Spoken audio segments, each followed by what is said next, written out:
కానీ ఈ సందర్భంగా ఒక అంశాన్ని చెప్పదలుచుకున్నాం.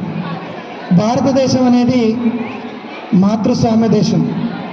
ప్రాచీన భారతదేశం నుంచి తీసుకుంటే మన దేవతలు సరస్వతి, విద్యకి గురువైనటువంటి సరస్వతి మహిళ, అదేవిధంగా లక్ష్మి మహిళ, అదేవిధంగా మనం రోజు ఊళ్ళల్లో జరుపుకున్నటువంటి మాతృదేవతలు పోచమ్మ కావచ్చు, ఎల్లమ్మ కావచ్చు, మైసమ్మ కావచ్చు, మాతృదేవతలు. అదేవిధంగా మన ప్రాచీన నాగరికత హరప్ప మహంజోదారోలో కూడా అమ్మతల్లి విగ్రహం బయటపడింది. అదేవిధంగా అక్కడ కూడా వాళ్ళ పేరు విని మాతృస్వామ్య వ్యవస్థ నడిచింది.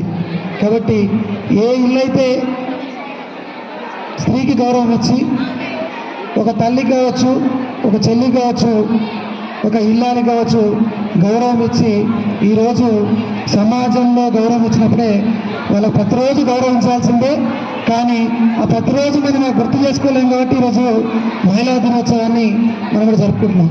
కానీ ఈ ఒక్కరోజే కాదు, ప్రతిరోజు మహిళల్ని, మన చుట్టూ ఉన్నటువంటి మహిళల్ని గౌరవిస్తూ ఉంటే భారతదేశం అది ఎక్కడో మూలాల్లో ఎప్పటి నుంచో ఉంది. బట్ దాన్ని మన పాశ్చాత్య పోకడలు పోయి కొంచెం ఆట బొమ్మగానో లేకపోతే ఇంకో రకంగా చూసేటువంటి సంస్కృతి వస్తుంది. దాన్ని తీసుకోకుండా మన మూలాల్ని గుర్తు చేసుకుంటూ ఈ విధమైనటువంటి మహిళా దినోత్సవాల్ని ఆ రోజు జరుపుకోవాలని చెప్పేసి సందర్భంగా మరొక్కసారి మహిళా దినోత్సవ శుభాకాంక్షలు. మీరందరూ కూడా ఇది ప్రతిరోజు ఆలోచిస్తారని, ప్రతిరోజు ఆశిస్తారని చెప్పి థ్యాంక్ యూ అన్నారు.